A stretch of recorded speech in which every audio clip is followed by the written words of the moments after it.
Modi magic wins Maha mandate.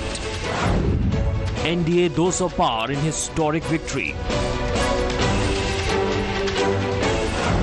एक है pitch keeps Mahayuti safe. आपको याद रखना है, एक है तो सेफ है. PM's United We Will Soar message.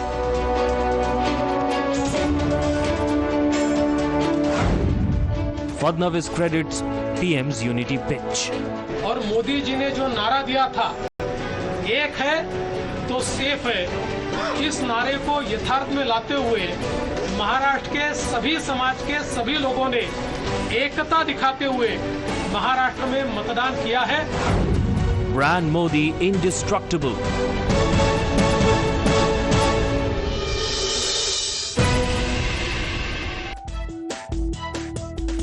Good evening and welcome to our continuing coverage. As far as the results day, it is the counting day, and what a day it has been, viewers. It's been a grand victory for the NDA in Maharashtra. It's for the first time in the state of Maharashtra that any alliance has crossed the figure of 200. BJP alone has either won or is leading in more than 130 seats. It's 133 as we speak. And along with the Mahayuti partners, the NDA stands at 230 plus. Let's take a look at the numbers at present, how they are stacked up.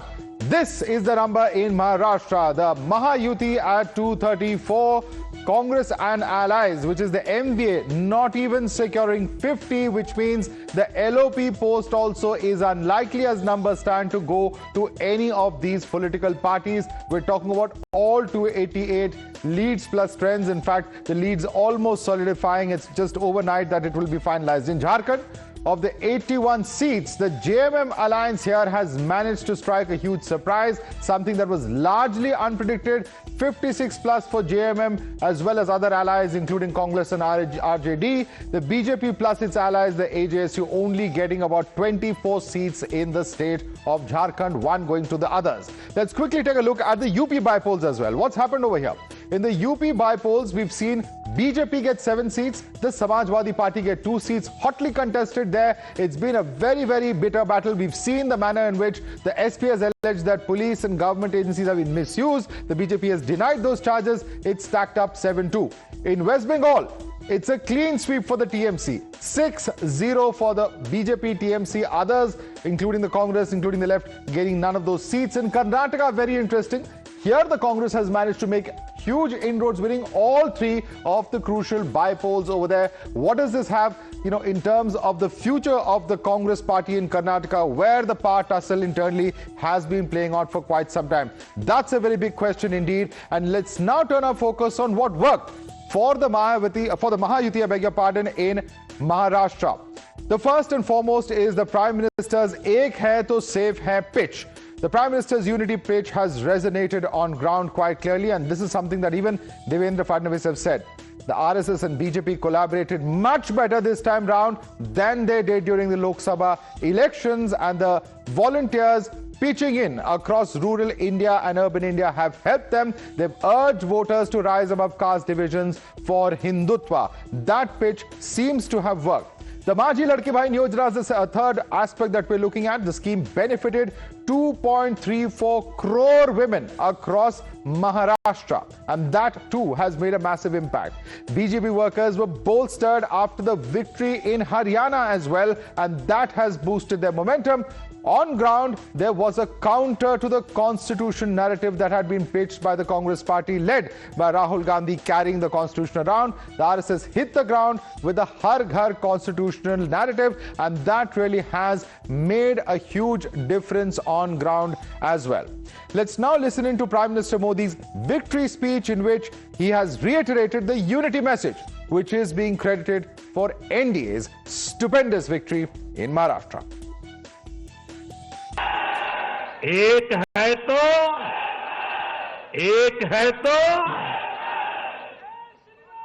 ये आज देश का महामंत्र बन चुका है. कांग्रेस और उसके इकोसिस्टम, उन्होंने सोचा था कि संविधान के नाम पर झूठ बोलकर,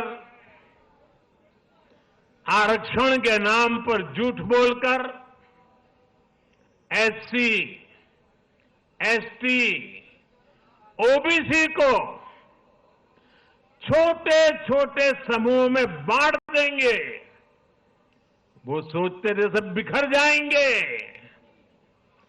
कांग्रेस और उसके साथियों की साजिश को महाराष्ट्र ने सिरे से खारिज कर दिया है। महाराष्ट्र ने डंके की चोट पर कहा है, एक है तो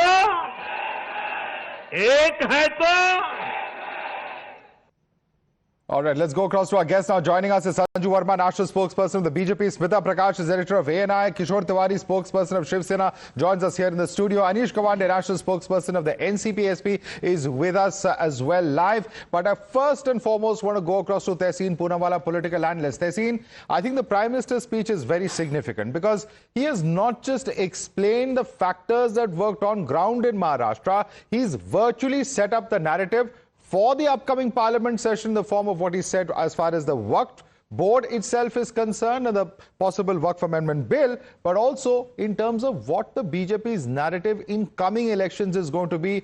Ek hai to safe hai, as well as breaking down the Congress's what he calls lies regarding caste and constitution that he feels, or he clearly states, have been attempting to fool the people, and that's the attempt of the Congress that he's exposing, he says.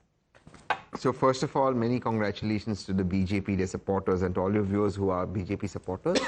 It's the Prime Minister's evening, and he's obviously going to, make his political speeches. But this does not take away from the fact that while the BJP will now try and set the narrative, something that they had lost just pre the Lok Sabha elections, then once the results came out, the narrative was really being set by the opposition, and the BJP had to go back, though a lot of U-turns, be it the Waqf bill going into the parliamentary committee, be it other things. The fact of the matter is now the BJP is going to be aggressive. But I still think that the Maharashtra elections are something that the MBA should analyze. They should focus on it and see what went wrong, particularly for the alliance, which was expected to do so well after the Lok Sabha elections. Now, suddenly the people of Maharashtra can't become communal because they gave the lead to the Congress and the MBA in the Lok Sabha election. So what happened? I think while the Prime Minister gave a call of AK to see, which will now be the national call, I think, for the BJP. He's called it the Mahamantra. It will be the Mahamantra. It will unite the BJP. I think they shouldn't have counter-polarized it with the kind of people who were backing the MVA. They should have visibly distanced themselves. So some of these people who, these actors went to, etc., visibly created a lot of problem. Then, of course, was a ticket distribution. Shiv Sena fighting for a larger chunk of seats, and the way they publicly, the public spats by Sanjay Raut, every day giving a statement that really took the Congress and the MBA down. The kind of confusion that Sanjay Raut created on to who's going to be the chief minister. And last but not the least, even now when you lost, the kind of gracelessness, I'm using this word with a lot of responsibility, that Sanjay Raut showed, and then later on everybody, even the actor's husband. Okay.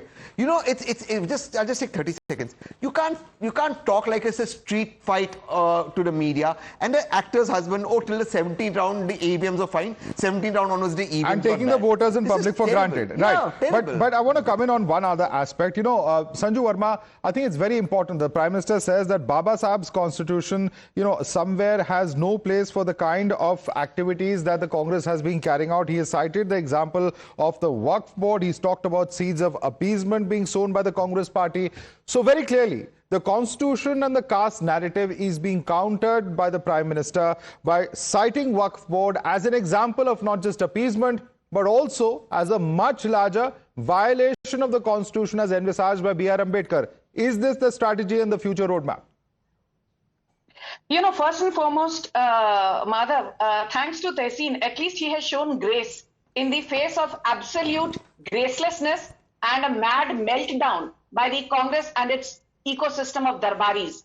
Let me make one very important point. I think, the writing was clearly on the wall, especially after the voter turnout numbers came out. I'm not even talking about the overall Maharashtra voter turnout of more than 65%, which is the highest since, 1995. But look at some key areas. For instance, look at urban Mumbai, which had a voter turnout of 52%, normally the average is barely 44-45%. Look at Kolhapur. In some seats in Kolhapur, the voter turnout was more than 84%. In places like Gadchiroli, erstwhile Naxal-infested area, the voter turnout was 73.69%. What does that tell you? It told at least somebody like me who takes numbers very seriously that MVA, Mahavinash Agadi, was absolutely going to be routed, and that is precisely how this entire thing has panned out. This is not about a Hindu-Muslim election, which is what political pundits would have you believe. Because let me tell you one thing.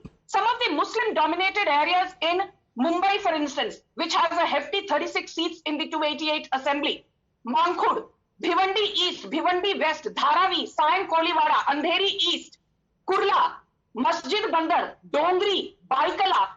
You know, in all these places, it is not the NVA candidate that has necessarily won. So for the first time, there has been a breaking of ranks within the Muslim electorate, and they have chosen to side with the Mahayuti. And the reason for that is simple. You know, I think finally even Muslims have realized that Congress ne itne dashko tak inka sirf istemal kiya hai. They have only been used as an appeasement-oriented vote bank with no deliverable benefits accruing to them during Congress regimes. And I think that is what changed the stand, because let me tell you, last point.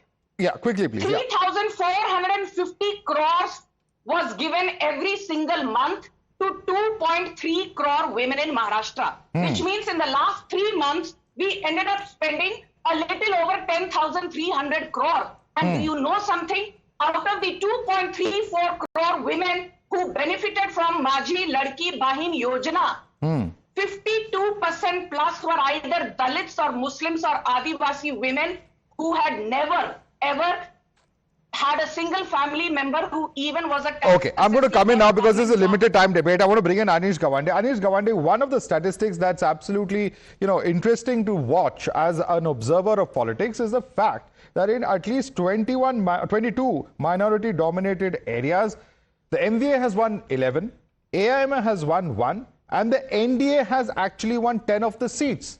What has happened in this election? Is it all Ajit Pawar factor? Are there other factors at play? Because this appears to be a very, very comprehensive victory. Anish.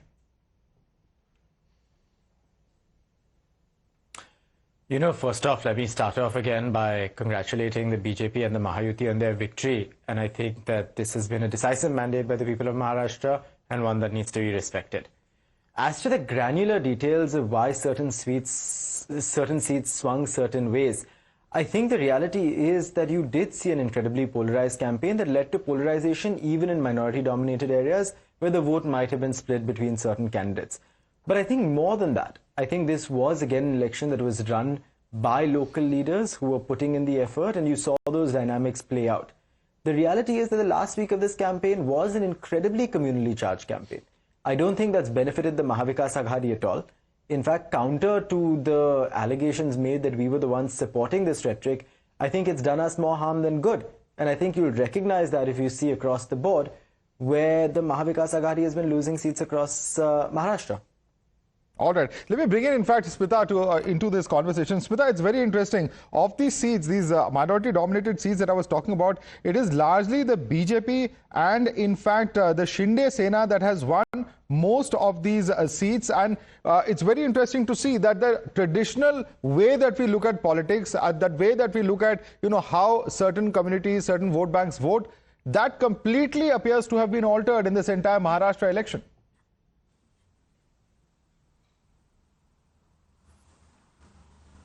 I think the granular details will come out later as to why even the minorities did not find it in them to reject the BJP and embrace the parties which claim to be their benefactors. But I just want to say this, Tehseen, it's taken 12 hours for him to make... अब नाम ultimately ले लिया संजय राउत का, but he keeps saying actor and her husband, actor and the husband.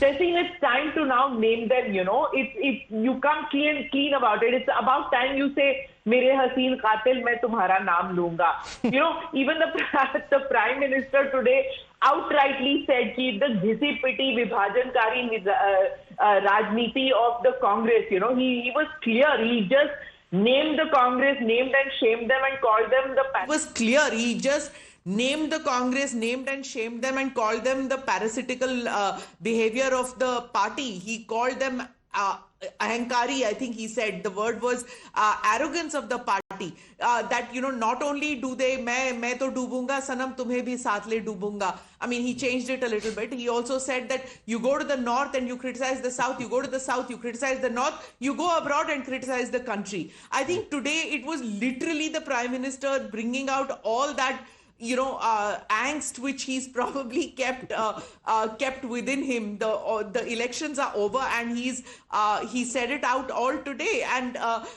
he didn't. There was nothing of the what should I say, holding back his punches. Right. He just gave it out, and he didn't name. Interestingly, he didn't talk much about Sharad Pawar, you know, and that is like I've been saying, Madhav, on your show and on Navika's show, this X factor of Maharashtra, you know, this 84-year-old Sharad Pawar. Yes, the suspense continues. For calling him the Chanakya, the Machiavelli, or whatever you want to call him, that's all over. Very interesting. And you know, one of the enduring mysteries for me, Kishore Tiwari, is this. Congress has blamed Election Commission of India for Maharashtra defeat, EVM, वगैरह वगैरह सब कुछ बोल दिया आज press conference पे. Congress has won the Nanded Lok Sabha seat, and interestingly BJP has won all the 6 assembly seats. अगर Election Commission fixed है तो ऐसे तो कभी हो ही नहीं सकता. एक बात मैं बताता हूं, हम लोग विनम्रता से इस निर्णय को मानते हैं और संजय राउत जी नहीं मान रहे ना, दिक्कत तो यही है. पवन खेरा जी भी नहीं मान रहे. जब मुझे ऑफिशियल प्रवक्ता अभी तो हूं मैं, तो मैंने जब ऑफिशियली बोला है कि विनम्रता से मानते हैं, और संजू बहुत दिनों के बाद तुम्हारे चेहरे पे हंसी दिख रही है और आप इलेक्शन मूड से बाहर आ जाओ. आज अब चुनाव जीत आज काउंटिंग आ देना, आज इलेक्शन मोड से बाहर आने को मत बोलिए किसी को, ये बात सही नहीं है. Why are you taking pot shots at me, please? No, he's not taking pot shots. He's just cracking a joke. But then you have every right to smile today. Your party has had a stupendous victory. I'm saying that he cannot say that get out of political mode today. It is a day of counting. Let's accept that. But दिक्कत कहाँ रही किशोर तिवारी? सच हम कहें तो दिक्कत कहाँ रही? क्या कॉन्स्टिट्यूशन का नैरेटिव जो राहुल गांधी करते रहे, क्या लोगों के सर के ऊपर से निकल गया? क्या आरएसएस ने उसको और बीजेपी ने उसको सही ढंग से ग्राउंड पे काउंटर किया? हुआ क्या आखिर? मुझे ऐसा लगता है कि लोकसभा में हमको बम्पर सीटें मिली, इसका स्ट्राइक रेट 80% था, हमारा तो थोड़ा कम था. लेकिन उन पार्टियों को लगा कि अब हमें राज तिलक करना है, तो ये राज तिलक के चक्कर में हमारा टिकट डिस्ट्रीब्यूशन बिगड़ा. टिकट हर पार्टियां चाहती थी कि हमारा सीएम बने. इतना क्या, चुनाव होने के बाद सीएम की लड़ाई हुई. आपका स्टेटमेंट आप ही का संजय राउत देता था, बोलो उनको. अरे भाई, Madhav, may I quickly comment, please? No, I want to ask you one more question. तो कहीं ना कहीं आप कह रहे हैं, जो प्रधानमंत्री कह रहे हैं कि जो एरोगेंस थी, जो अहंकार था, 7वें आसमान पे था, प्रधानमंत्री ने कहा, कहीं ना कहीं उसमें कुछ सच्चाई है? नहीं, पंतप्रधान तो आज कह सकते क्योंकि उनकी जीत हुई है, तो मैं सबको उनके अभिनंदन के पात्र है वो. और मोस्टली देवेंद्र फडणवीस, एकनाथ शिंदे का के बारे में जो इमेज बनी, वो एक अप्रोचेबल आदमी है, एक कम्युनिकेबल आदमी है, और वो डिलीवर कर रहे हैं, ऐसा मैसेज गया.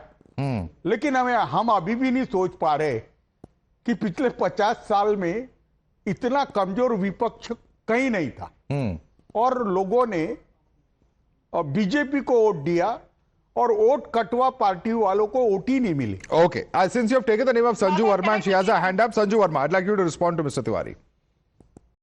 You know, Madhav, today I'm in a mood where I want to indulge myself. So let me start with these lines. You know, जो प्रधानमंत्री ने 1.5 साल पहले लोकसभा के फ्लोर पर कहा था, taking the opposition head on. He said, तुम्हारे पांव के नीचे जमीन नहीं है. तुम्हारे पांव के नीचे जमीन नहीं है, लेकिन कमाल तो ये है तुम्हें यकीन नहीं है। लेकिन कमाल तो ये है तुम्हें यकीन नहीं है। The opposition just could not see that the ground from beneath their feet had already, the rug had been pulled off, and these guys were still playing the Hindu-Muslim narrative. जबकि मेन मुद्दा ये था that the Congress, the ulemas and Maulanas said, हम सत्ता में आए तो 10% आरक्षण देंगे, and I've said this on a zillion debates. 10% आरक्षण तभी मिल सकता था महाराष्ट्र में if you were to snatch the 13% of Dalits, or the 7% of Adivasi, or the 19% of OBC. And I think Maharashtra की जनता ने आपको आईना दिखाया है. You know, I think Sanju Verma, I'm going to come in now. We've kept a debate very short today because the Prime Minister's speech had so many political points. I think whatever we debate, the viewers will want to see what the Prime Minister has said today. And he spoke, it was a blistering speech any which way you look at it. I'm going to request all our guests that we'll end the debate here. Let's listen into the Prime Minister's speech. But before I go, Sanju Verma, Smita Prakash, Kishore Tiwari, Anish Gawande, Tesween Poonawala, thank you so much for joining us despite the fact that you've all been with us live since early this morning. Let's listen.